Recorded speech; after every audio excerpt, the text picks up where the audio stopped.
Assalamualaikum warahmatullahi wabarakatuh. Waalaikumsalam warahmatullahi wabarakatuh.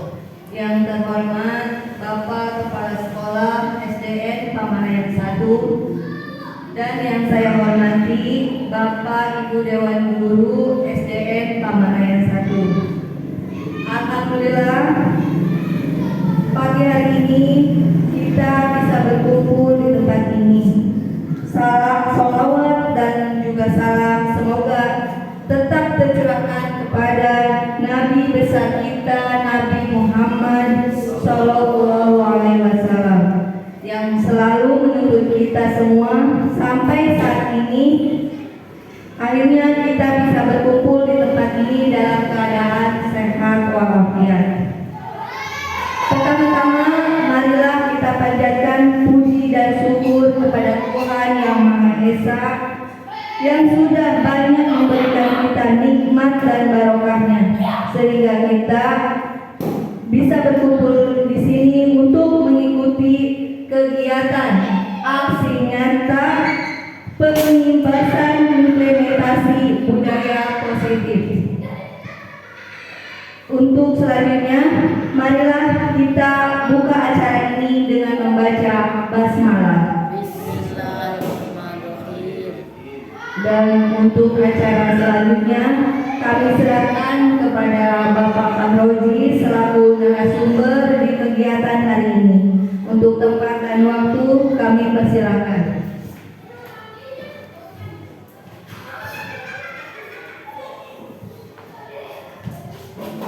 Terima kasih kepada pembawa acara atas kesempatannya. Assalamualaikum warahmatullahi wabarakatuh. Waalaikumsalam warahmatullahi wabarakatuh. Alhamdulillah, alhamdulillahirabbil alamin wa bihi nasta'in wa ala umuri waddin. Wassalatu wassalamu ala asyrofil anbiya'i wal mursalin wa ala alihi wa sahbihi ajma'in.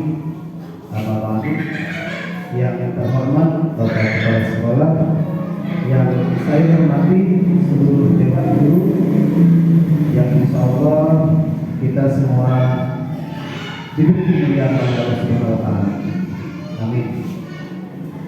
Pertama-tama kita mengucap syukur kepada Allah Subhanahu wa Ta'ala. Pada kesempatan ini kita diberi kesempatan oleh Allah, kesempatan sehat, kesempatan untuk duduk bareng di tempat ini, mencari ilmu, sharing ilmu, tukar pendapat apa yang saya dapat ketika kegiatan calon guru penggerak. Modul ini merupakan rangkaian dari satu paket modul di mana kami diberi tugas untuk melakukan pengibasan kepada teman-teman, kepada rekan sejawat di tempat kami melaksanakan tugas. Modul terakhir yaitu modul 1.4 tentang budaya positif yang harus kami ibaskan ke rekan-rekan. Artinya apa? Berbagi pemahaman apa yang dimaksud dengan budaya positif. Bagaimana budaya ini bisa diterapkan di sekolah kita tercinta ini. Nanti di sesi saya menyampaikan materi, silahkan Bapak Ibu kalau mau ada yang bertanya, kita relax saja, jangan sampai ada perasaan sungkan untuk bertanya. Siap Bapak Ibu ya?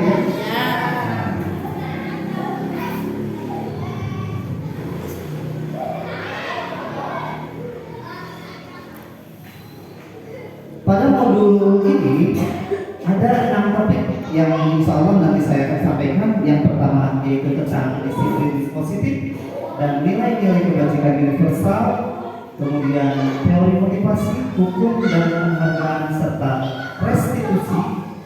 Yang selanjutnya itu keyakinan kelas, yang selanjutnya kebutuhan dasar manusia dan dunia berkualitas, yang kelima 5 posisi kontrol, dan yang keenam segitiga restitusi. Nanti kita bedah satu persatu apa itu yang namanya disiplin positif, teori motivasi, hukuman, penghargaan, restitusi, dan lain sebagainya. Nah, sebelumnya ada sebuah permainan.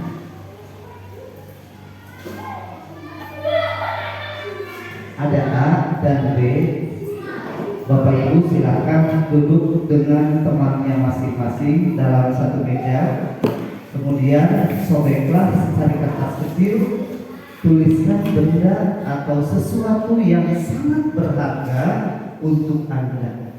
Letakkan di salah satu tangan Anda dan genggam benda atau sesuatu tersebut dengan segala daya. Buatlah sebuah kepala. Ya, sudah. Nah, silakan. Kemudian teman Anda akan mencoba dengan sekuat tenaga, dengan berbagai cara untuk meminta Anda memberikan benda tersebut tadi, benda yang di kepala, yang sesuatu yang di kepala yang harus Ibu pertahankan. Teman Anda yang di sebelah memohon dengan sangat supaya Ibu membuka kepala ini. Bisa dipahami? Ya. Nah, teman yang satu tadi gunakan sekuat mungkin bagaimana membujuk, mengancam, menghardik, merayu supaya teman satu sebelahnya ini mau membuka tangan. Coba kira-kira lakukan sama ibu guru, Ibu Eti sama Bu Eis, Ibu Ina sama Ibu Silvi. Coba praktekkan. Ya, praktekkan. Tolong tulis sesuatu yang sangat berharga bagi Bapak Ibu. Ya.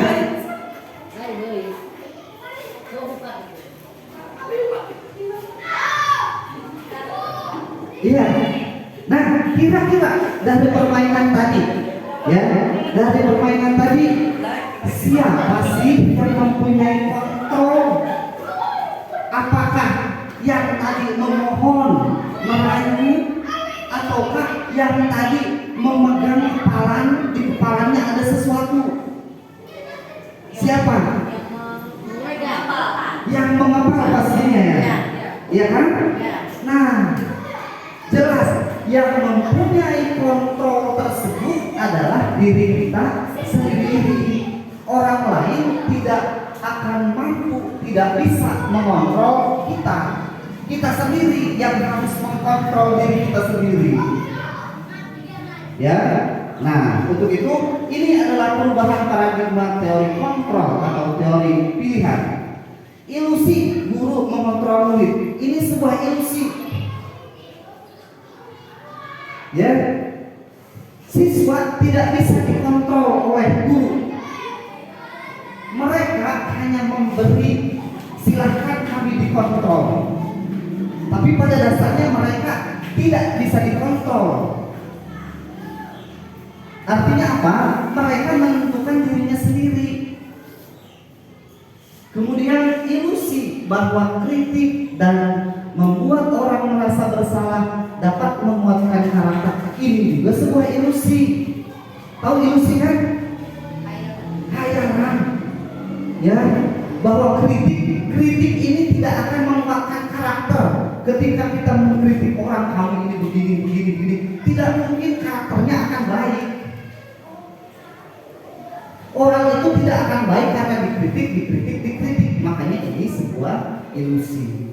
Yang selanjutnya, ilusi bahwa semua penguatan positif efektif dan bermanfaat. Ketika kita memberikan masukan yang positif kepada siswa, ini sebuah ilusi. Kalau mereka sendiri menolak, kalau mereka sendiri tidak mau dikontrol tadi, kalau mereka sendiri tidak mau membuka diri.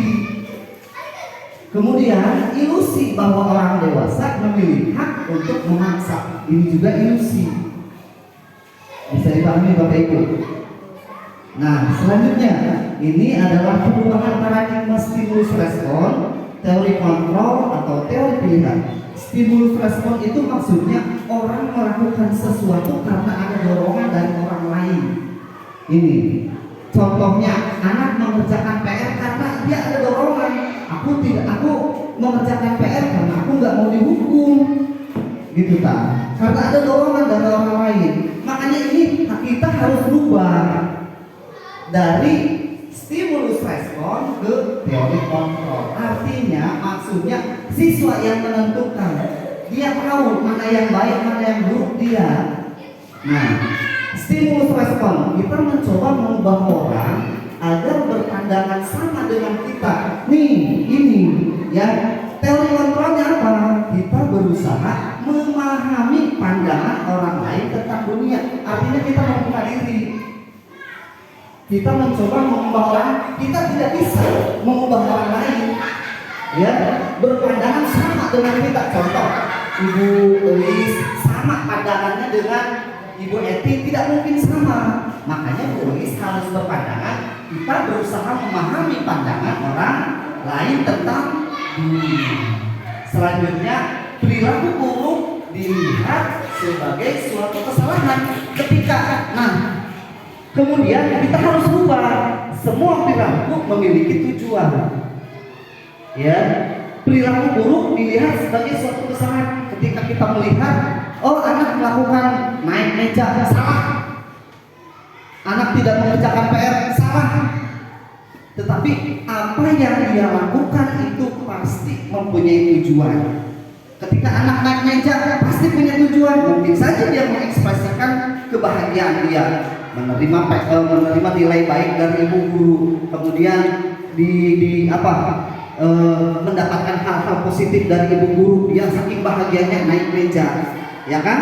Nah, makanya semua perilaku memiliki tujuan. Apa yang dilakukan oleh murid kita pasti mempunyai tujuan. Jangankan murid kita saja, ya. Makanya ini harus dirubah sama kita. Kemudian orang lain bisa mengontrol saya. Ini harus kita ubah. Hanya Anda yang bisa mengontrol diri Anda. Tadi lewat permainan tadi kita mengepalkan, kan Bu Elis tidak bisa dengan amat sangat memohon kepada Bu Eti supaya membuka bukunya, membawa kepalan tangannya, tidak bisa, ya kan? Karena itu hanya Anda yang bisa mengontrol diri Anda. Kemudian saya pemaksaan ada pada saat bujukan gagal. Ketika memaksa, bujukan gagal. Nah, kita harus rubah kolaborasi dan konsensus, menciptakan pilihan-pilihan baru. Artinya kerjasama. Kerjasama itu pasti akan menciptakan pilihan-pilihan baru. Kemudian model berpikir menang kalah. Ari siswa mengerjakan PR, mana bagus. Ketika posisi siswa salah, pasti kita yang menang. Kamu ini begini, pasti siswa yang terpojok. Ini harus dirubah, jangan seperti ini. Harus model berpikir menang. Ketika di posisi siswa dia harus menang, ketika di posisi kita juga harus menang. Tidak ada yang namanya menang kalah. Ketika siswa melakukan kesalahan, dia harus memperbaikinya dengan apa? Nanti kita materi selanjutnya. Nah, selanjutnya apa makna disiplin? Disiplin berasal dari bahasa Latin disiplin yang artinya belajar. Makna asal dari kata ini berkonotasi dengan disiplin diri dari murid-murid Socrates dan Plato. Disiplin diri membuat orang menggali potensinya menuju sebuah tujuan apa yang dia harapkan. Namun dalam budaya kita, makna kata disiplin lebih berubah menjadi sesuatu yang dilakukan seseorang pada orang lain untuk mendapatkan kepatuhan. Nah, maksudnya begini Bapak Ibu. Ketika kita menerapkan disiplin kepada siswa itu harus patuh. Kamu harus begini. Ini loh peraturan yang telah dibuat oleh Bapak Ibu guru. Kamu harus patuh. Kalau kamu patuh berarti kamu sudah disiplin. Kamu memakai baju, contoh ketika upacara memakai pakaian lengkap, kamu sudah mengikuti, kamu sudah disiplin. Kita lebih contohnya ke situ. Siswa taat peraturan aja sudah disiplin. Padahal yang diharapkan di sini adalah bukan seperti itu. Mereka melakukan tersebut harus ada motivasi dari dirinya sendiri, bukan karena aturan-aturan yang telah dibuat oleh kita. Iya, mereka harus kita bangun supaya ada kesadaran mereka untuk melakukan itu karena bermanfaat bagi dia, bukan karena ada paksaan. Maksudnya seperti itu. Nah, nilai-nilai kebajikan universal. Nah ya, makanya di dalam budaya positif ini ada disebut dengan nilai-nilai kebajikan universal. Apa itu nilai-nilai kebajikan universal? Yaitu nilai-nilai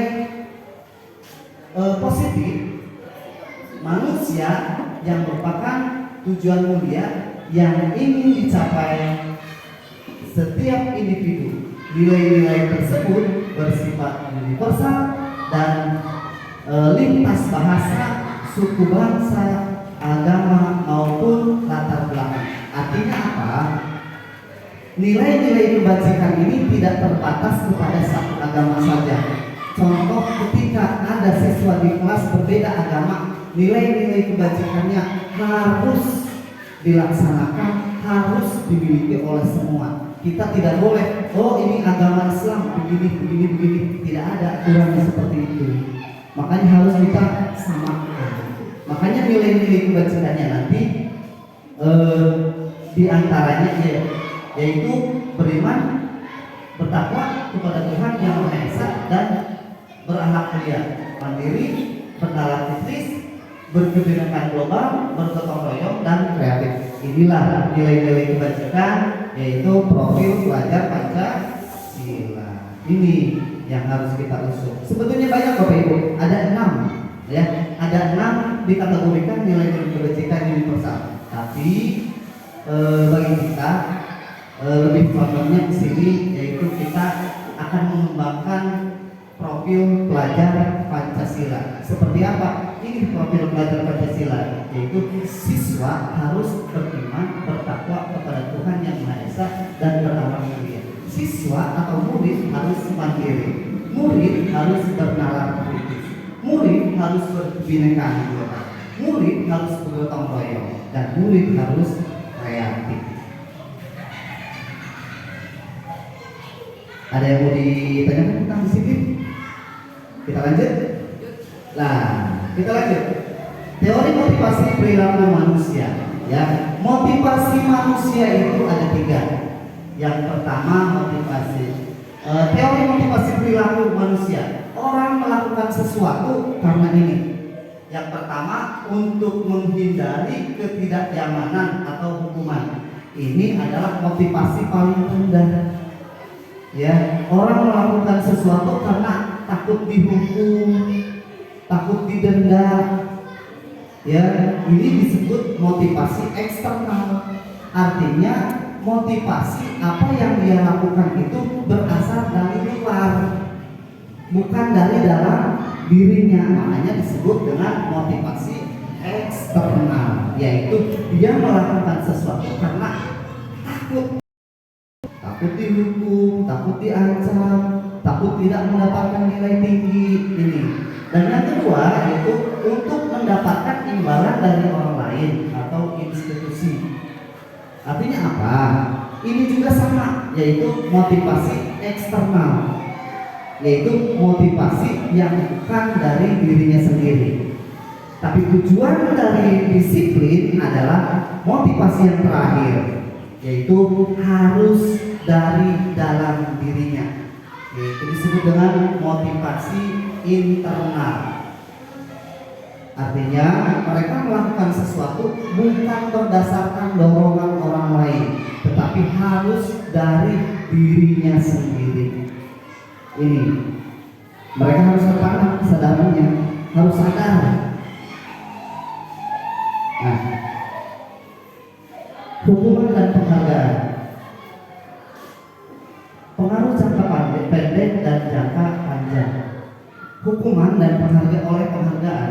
Ketika siswa dihukum dengan penghargaan, maka efeknya berpengaruh jangka pendek dan jangka panjang. Ini sebetulnya ada efektifnya, ada negatifnya. Ketika dihukum oleh penghargaan, efektifnya kenapa? Dalam jangka pendek dia akan nurut siswa. Contoh, ketika siswa tidak melaksanakan tugas, kemudian kita beri penghargaan. Contohnya ketika siswa mencatatkan, kadang-kadang siswa suka nanya, Bu, dinilai tidak? Nah, ya kan? Oh, dinilai. Kan kita kasih penghargaan untuk penilaian. Tapi ketika mereka tidak dinilai, apa yang mereka lakukan? Kadang-kadang nulis asal, ya kan? Nah ini, kemudian penghargaan menghukum, jelas. Ya, penghargaan itu akan menghukum mereka tidak akan berkembang. Selanjutnya penghargaan mengurangi ketepatan. Ini ya, penghargaan mengurangi ketepatan. Ketika kita beri penghargaan beda dengan siswa yang tidak diberi penghargaan. Nantinya mereka terus menuntut yang mereka penghargaan ini. Kamu kalau nulisnya bagus, ibu kasih ini. Nah ini yang tidak boleh. Nantinya ketika mereka tidak dikasih, bagaimana yang dilakukan? Iya. Terus penghargaan tidak efektif, jelas ya. Penghargaan itu tidak efektif. Ketika mereka tidak dikasih penghargaan, maka mereka tidak akan melakukan itu lagi, perilaku itu. Kemudian penghargaan merusak hubungan. Artinya apa? Kan nantinya ketika mereka tidak mendapatkan penghargaan lagi dari kita, nanti orang berpikirnya seperti ini, anak-anak. Jadi gara nilai gila, mual. Berarti kan mereka harus saja mendapatkan penghargaan dari kita. Ini yang tidak boleh dilakukan. Kemudian penghargaan menurunkan kualitas. Jelas sekali nanti ada siswa yang diberi penghargaan terus, ada siswa yang tidak, kan berbeda. Ketika siswa yang tidak diberi penghargaan, mereka akan terus belajar. Tetapi kalau siswa terpacunya karena ingin mendapatkan penghargaan, ketika mereka tidak mendapatkan penghargaan, mereka akan menurunkan kualitas mereka sendiri. Selanjutnya penghargaan mematikan kreativitas. Selanjutnya penghargaan mengurangi motivasi intrinsik. Itu tadi, penghargaan itu akan memotivasi intrinsik, motivasi yang ada dalam dirinya sendiri. Kita lanjut. Nah, ini adalah perbedaan hukuman dan konsekuensi. Hukuman itu sesuatu yang menyakitkan, harus terjadi, itu hukuman. Hukuman itu pasti akan menyakitkan kepada yang tidak menerima. Ya, dia akan merasa dipermalukan, dia akan merasa tidak dihargai karena hukuman. Tapi kalau konsekuensi, sesuatu harus terjadi. Kamu tidak melakukan ini, kan sudah ada kesepakatan kita. Konsekuensinya ini. Iya, betul, sebab akibat. Kemudian membuat anak sakit fisik maupun hati untuk jangka waktu lama. Ketika anak dihukum, contoh sebetulnya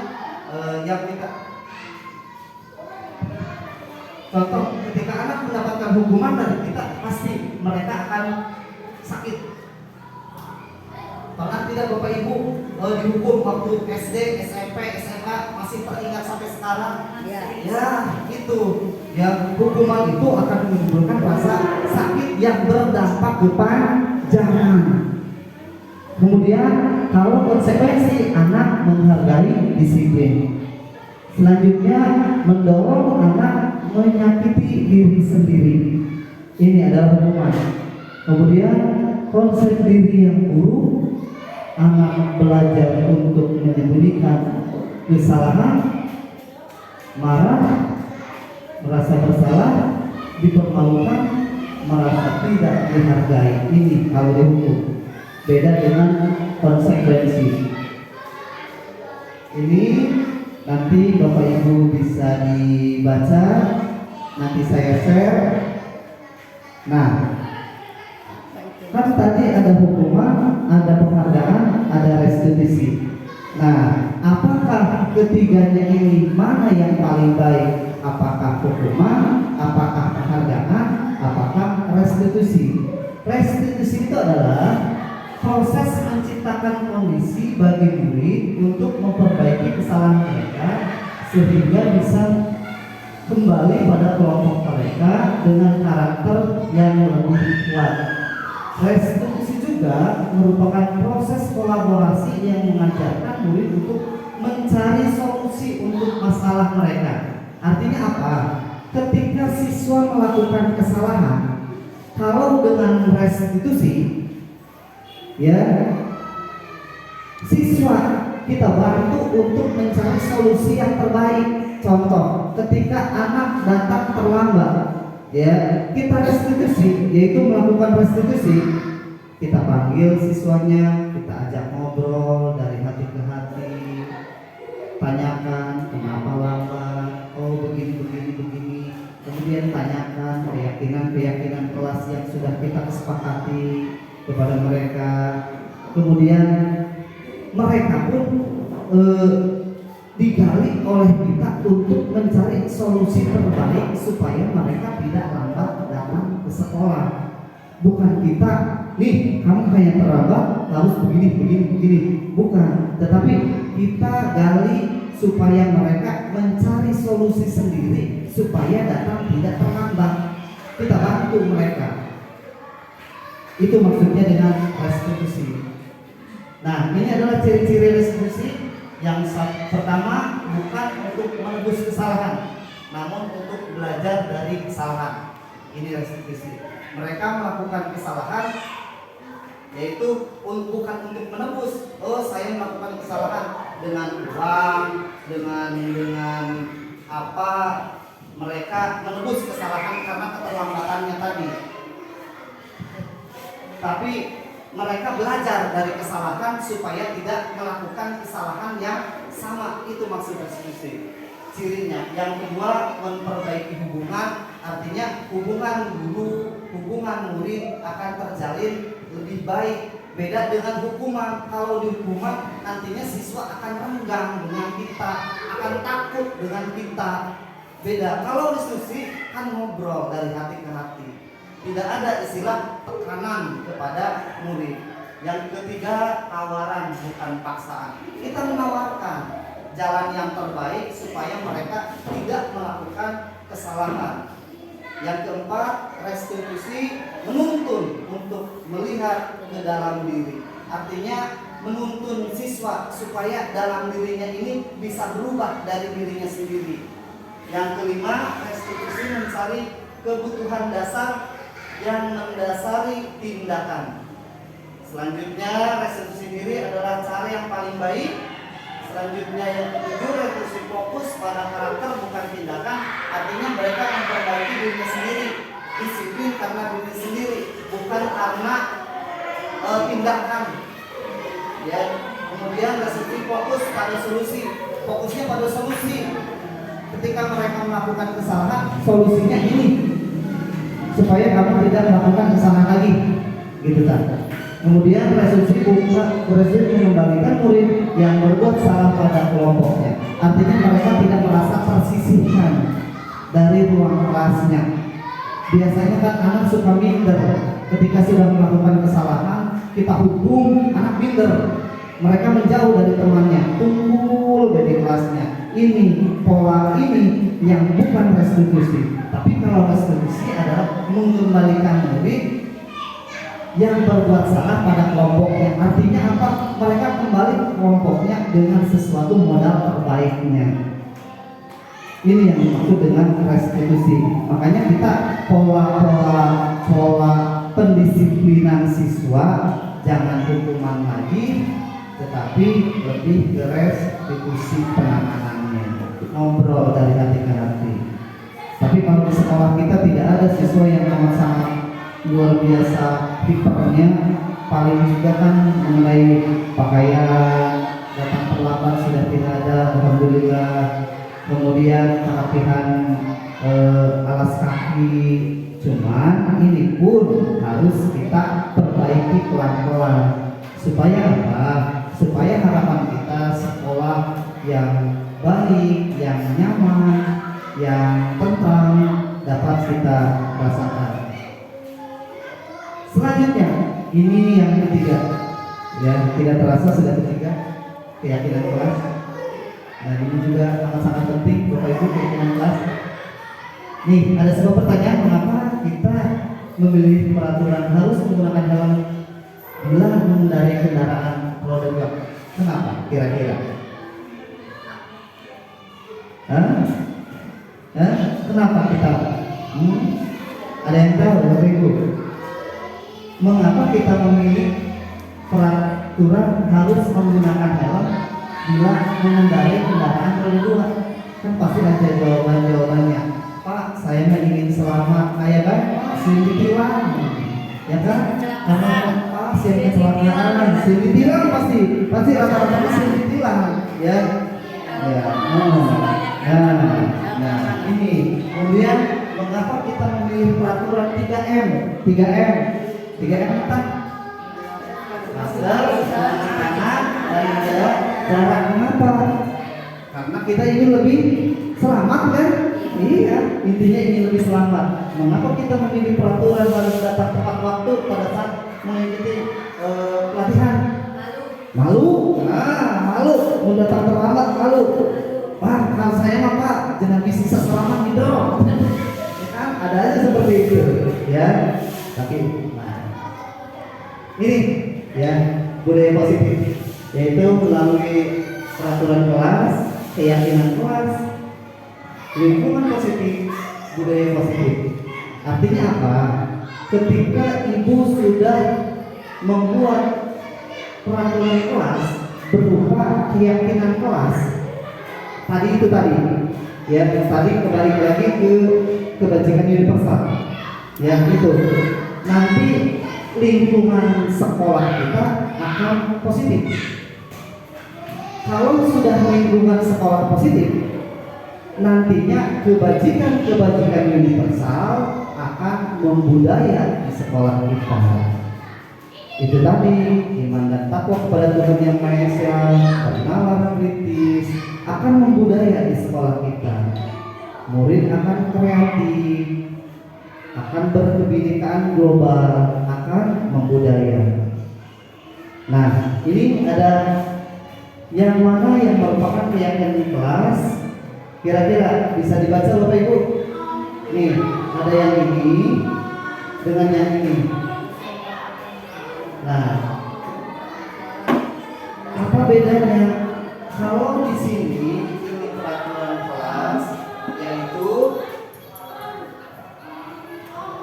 datang tepat waktu mengucapkan salam. Kalau di sini ini tidak ada kebajikan universalnya. Tetapi kalau di sini kami saling ini saling menyayanginya ini disebut kebajikan universal. Artinya apa? Ketika Bapak Ibu membuat keyakinan kelas, ya, nih kayak gini nih, kayak di sekolah kita nih. Ini adalah peraturan segitu banyaknya. Bapak Ibu lihat di sebelah sana. Nah, ini peraturan segitu banyaknya, siswa nggak mungkin bisa mengingat semuanya, ya kan? Tetapi kalau keyakinan kelas simple, bisa 5, bisa 6. Yang penting kesepakatan kelas itu dibuat kita bersama-sama dengan siswa. Beda dengan peraturan. Kalau peraturan kan biasanya kita yang buat, siswa harus patuh, ya kan? Tapi kalau keyakinan kelas, kita menyepakati, musyawarah dengan siswa. Nih kelas kita harus seperti apa? Kesepakatan kelasnya seperti apa? Musyawarah dengan siswa. Nah, setelah dibuat kesepakatan kelas, kita harus sepakati, kita harus lakukan. Maksudnya begitu. Kesepakatan kelas itu bukan dari kita, tetapi hasil musyawarah antara guru dengan murid. Harus dijalankan kedua belah pihak. Ketika siswa harus saling menyayangi, guru pun harus saling menyayangi. Kemudian kami murid yang bersemangat belajar nih, ini ya kebajikannya, semangat. Kemudian kami murid yang peduli dengan teman-teman. Ini peduli ini nih. Ini disebut dengan kebajikan universal. Artinya apa? Kan tidak ada lintas agama, tidak ada lintas ras, tidak ada bahasa yang membedakan. Maksudnya seperti itu. Makanya nanti pulang dari sini setelah pelatihan nih, Iya, kita baca pelatihan. iya, Pak. Ya, nah, kita buat keyakinan di kelas. Seperti apa? Kemarin ibu guru kelas 4 sudah ada, cuman ya keyakinan kelas. Cuman itu kan harus disepakati sama murid sama ibu. Nah, lakukan kesepakatan yang sudah ada.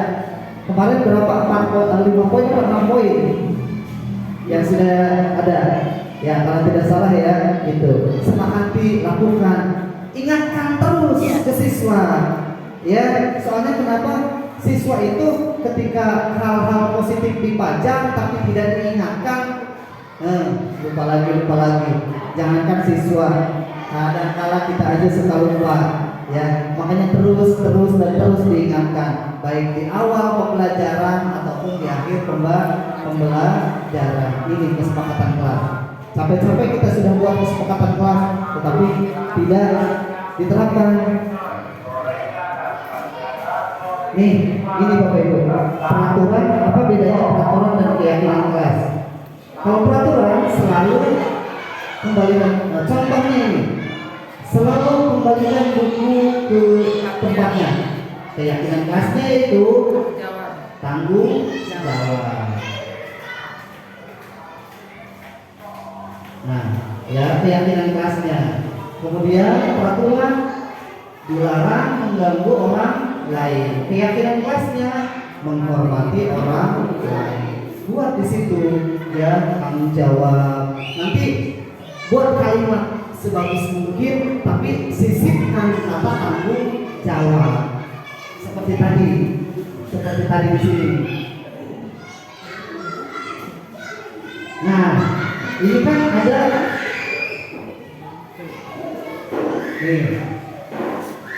saling menyayangi. Nah, selipkan kayak kata tadi tanggung jawab.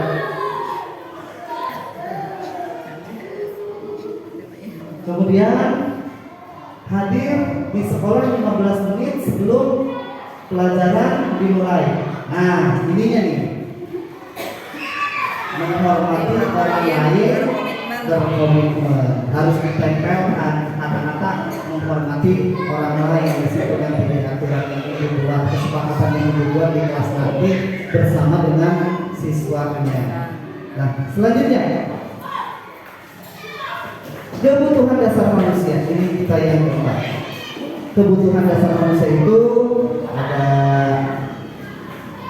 pertama kasih sayang dan rasa diterima. Ini kebutuhan manusia, pasti seseorang itu butuh yang namanya kasih sayang dan rasa diterima, siapapun.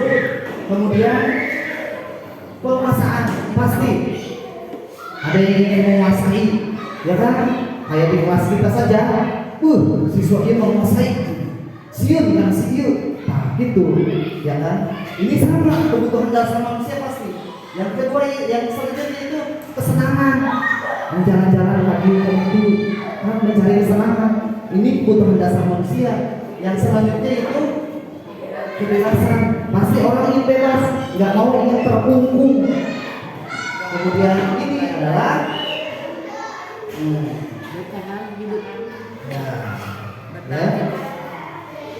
bertahan hidup. Artinya dari keempat kebutuhan dasar manusia, intinya yaitu tadi supaya bisa bertahan hidup. Pertama, kasih sayang dan rasa diterima. Kemudian penguasaan, kebebasan, kesenangan. Ini semua ini di sini yaitu untuk bertahan hidup.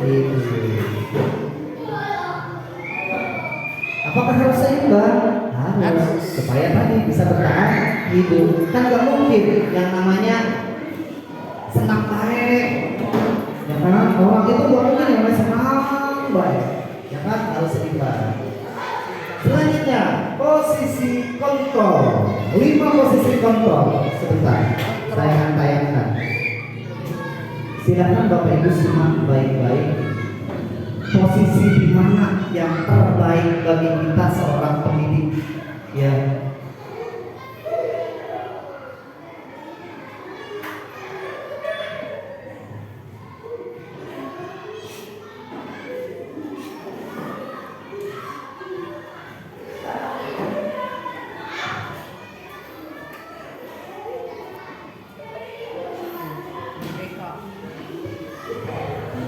Posisi kontrol itu ada 5. Nanti tolong simak baik-baik. Posisi di mana yang terbaik bagi kita sebagai pendidik, ya.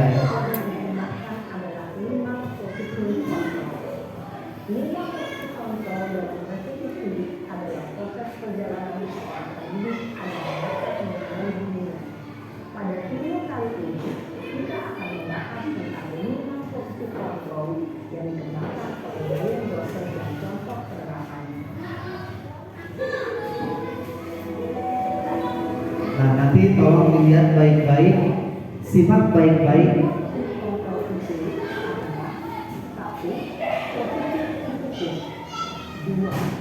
Posisi membuat masalah. 3. Posisi tenang. 4. Posisi pemantau atau monitor. Dan 5. Posisi manajer.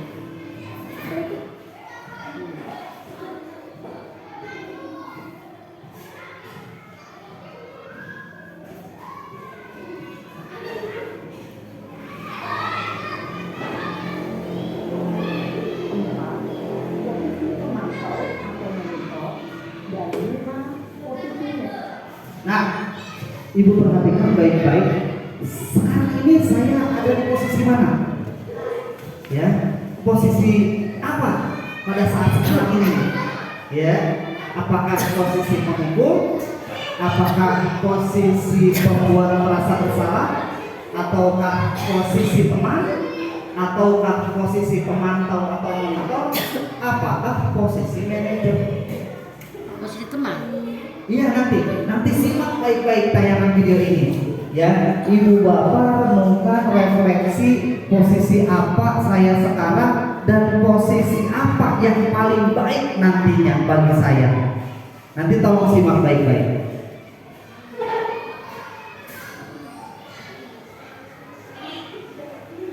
Nih, ini pertama posisi penghukum.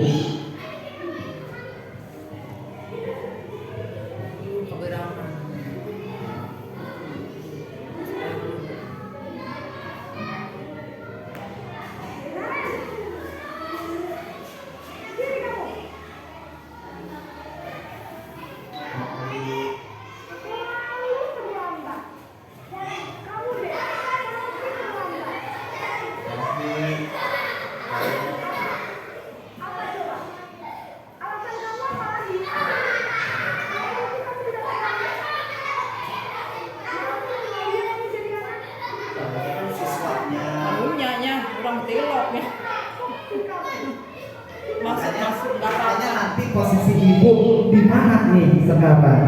Ya, tolong simak baik-baik. Masuk kesiangan nggak apa-apa ya.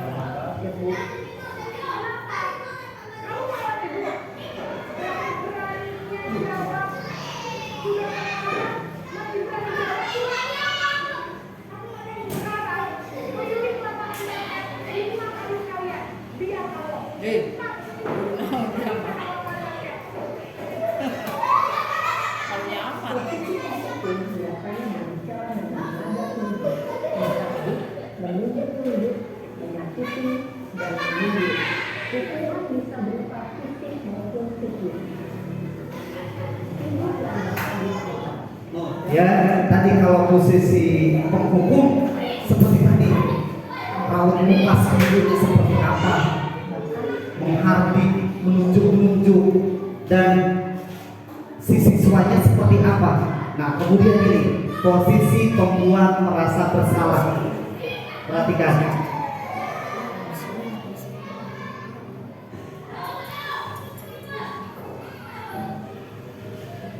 Kita dulu senaran dulu.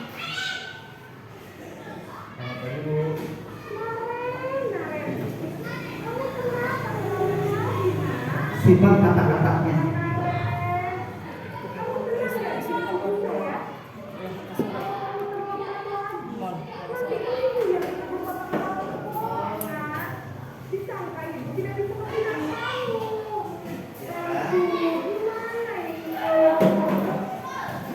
Lihat siswanya seperti apa.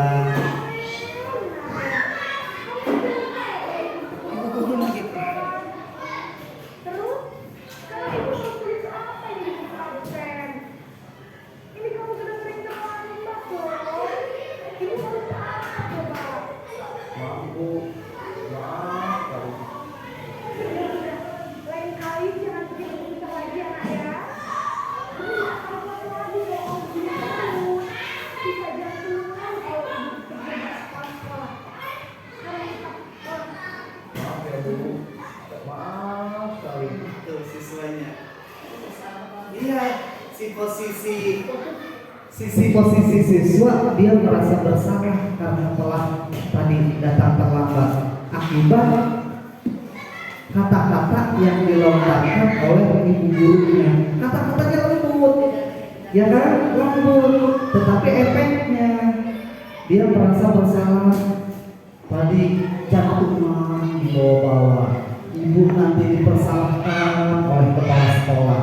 Ini kan membuat dia merasa bersalah siswa. Nah, apakah posisi kita saat ini di posisi itu atau tidak? Ataukah nanti di posisi yang ketiga?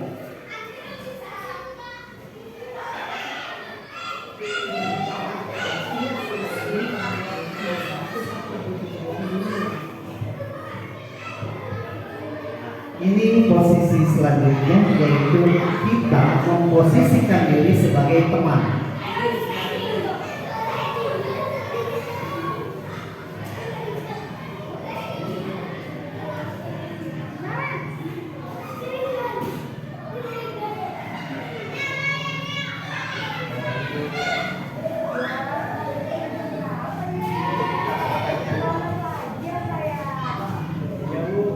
Kata-katanya ada Begitu kan, lembut begitu. Dalam murid mah sering benar gitu.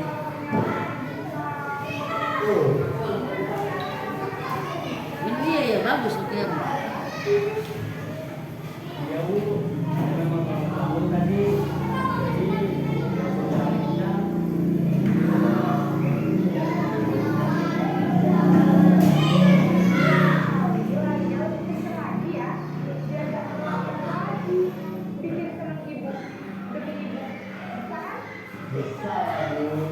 Bisa sama ibu.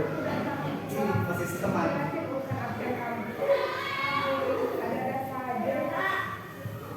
Senang. Malah siswanya kelihatan kengesan ya. Nah, posisi apa nanti yang paling baik bagi kita? Nah, ini yang selanjutnya, yaitu posisi pemantau atau monitor. Ini penting Bapak Ibu, penting sekali.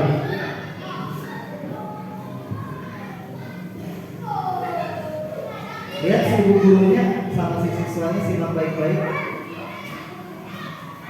Narede ini. Oh, narendanya dia diganti dari Tuh, diingatkan peraturan.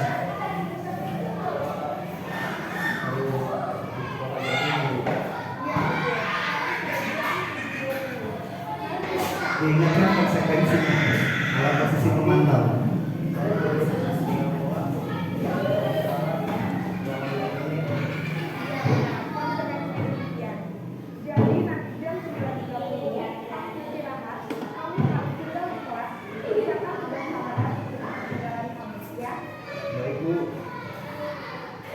Nah, itu adalah posisi pemantau.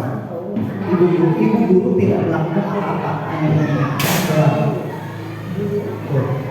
berdasarkan peraturan dan kompetensi. Seorang pemantau menunjukkan bahasa tubuh dan ekspresi wajah yang nyata dan seluruh formal. Nah, ini selanjutnya posisi manajer. Bukan kepala sekolah doang, manajer. Guru juga kan manajer pembelajar di kelas. Naren.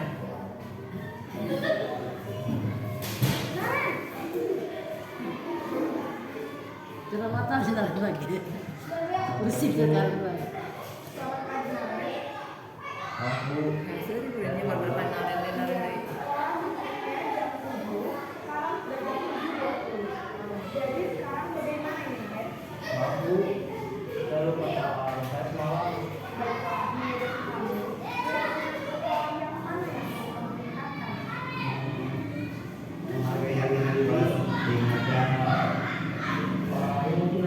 Ada kata menghargai.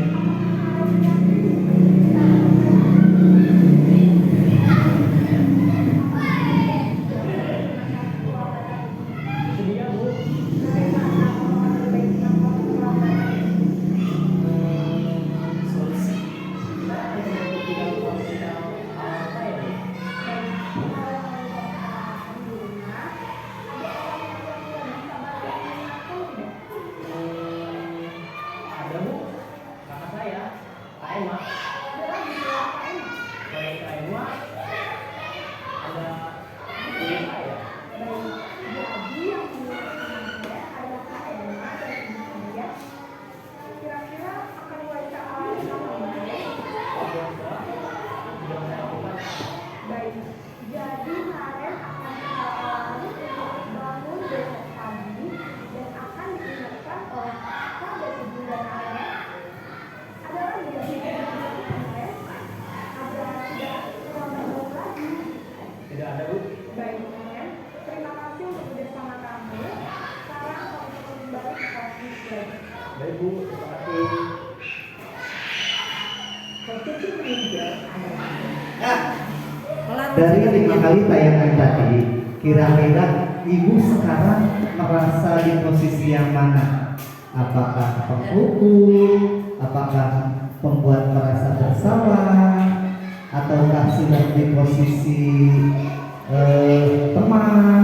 Ataukah di posisi siapa? Yang kedua, kontrol. Ataukah yang terakhir lagi di posisi manajer? Bapak Ibu yang tahu. Ya. Setelah ini, dari semua posisi tadi, posisi mana kira-kira yang terbaik menurut Bu Silvi? Kalau melihat ada solusinya sih di manajer, Pak. Di manajer. Tapi yang kita juga kan ada konsekuensi. Ya, tepat sekali. Minimal posisi kita itu di posisi kontrol. Alangkah baiknya posisi kita di posisi manajer. Sebab kenapa? Kalau di posisi manajer, ketika murid kita melakukan kesalahan, kita menggali solusi-solusi yang terbaik. Solusi itu bukan datangnya dari kita, tetapi datangnya dari siswa sendiri. Seperti tadi si Naren, diingatkan keyakinan kelasnya, dicarikan solusinya dengan tanya jawab seperti apa. Naren menemukan solusi, oh ternyata ada alarm, oh ternyata nanti ibunya, oh ternyata lewat kakaknya. Ini solusi-solusinya.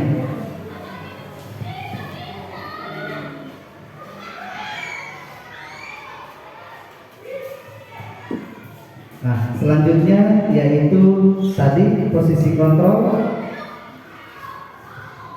Ini nanti bisa kita baca sama-sama.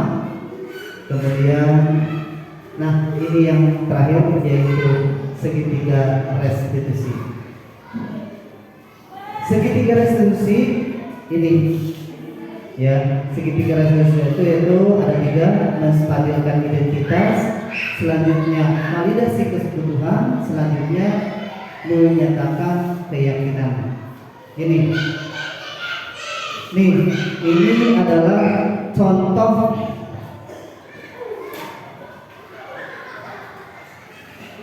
segitiga restitusi. Bisa ibu bapak guru simak kembali segitiga restitusi. Model seperti apa sih segitiga restitusi ini? Kok bisa menjadi pilihan terbaik ketika penanganan di kelas atau di sekolah?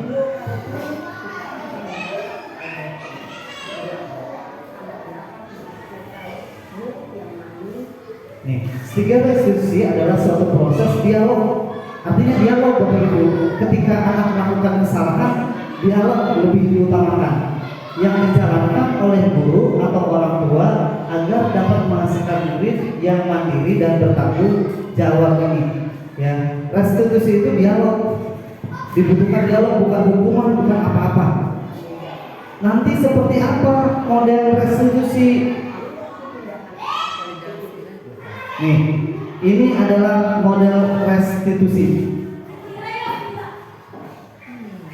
Ketika anak melakukan kesalahan seperti ini penanganannya. Oh, Pak, aku banget. Masa aku bisa kayak gitu, Pak? Ya, aku marah loh. Aku baru TK di depan kelas. Oh, banget. Ini tindakan menstabilkan identitas. Karena apabila ada yang berubah, kemudian pada saat itu kamu memasukkan. Nah, ini validasi tindakan yang salah, yaitu apa yang dilakukan oleh siswa. Kita validasi. Iyalah, biasa aja, Pak. Ya, saya udah gini lah. Aku kan juga masuknya. Ya, wajar. Yang pertahanan saja itu sesuatu yang khusus. Itu tidak ada. Ini yang lebih penting. Iya, Pak.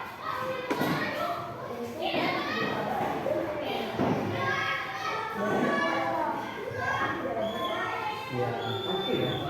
Tapi kamu memilih pertahanan yang baik. Kamu memilih untuk berbuat lebih parah lagi. Nah, sekarang coba kita lihat lagi. Kamu Nih, ini kita ingatkan tentang keyakinan kelas yang sudah tadi kita sepakati dengan siswa.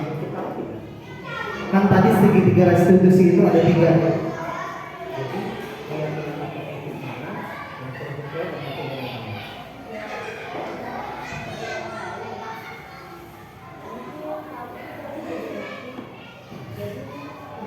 kamu. Kamu meyakini bahwa orang itu penting buat kamu. Yakin lah, Pak. Iya, setuju. Kita harus tahu itu. Namun ada juga keyakinan seperti yang perlu kita jalankan apabila kita sedang marah. Ya, saya bisa dijelasin.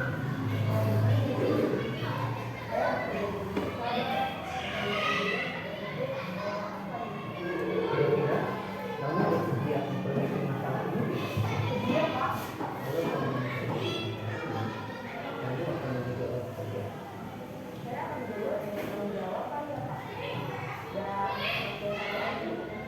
Iya. Menurut kamu bagaimana rasanya menjadi orang kerja? ya nyaman lah. Bangga sengsara dan Baiklah kalau begitu. Yuk kita pikirkan bagaimana memperbaiki masalah ini.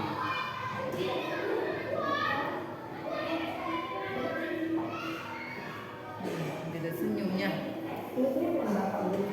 Nah, itu tadinya bedanya segitiga restitusi. Kenapa harus kita praktekkan, harus kita laksanakan di sekolah kita? Artinya apa? Ketika segitiga restitusi dalam penanganan siswa, tidak ada yang dipersalahkan, mana yang salah, mana yang benar, mana yang posisinya dikalahkan atau posisi yang seperti apa. Karena segitiga restitusi adalah menggali potensi yang ada pada siswa, mereka mencari solusi-solusi terbaik. Ini mungkin dari 6 materi yang sudah saya sampaikan, semoga Bapak Ibu dapat melaksanakan nanti di kelas masing-masing. Kita bangun sekolah kita supaya lebih baik. Soalnya kenapa? Sekolah baik itu awalnya dari kelas dulu. Kalau sudah dari kelasnya baik, insya Allah keluar di lingkungan sekolah pun akan ikut baik. Mungkin hanya itu yang dapat saya sampaikan. Semoga bermanfaat. Assalamualaikum warahmatullahi wabarakatuh. Waalaikumsalam warahmatullahi wabarakatuh. Hari itu sirkuit penutup. Pos dulu.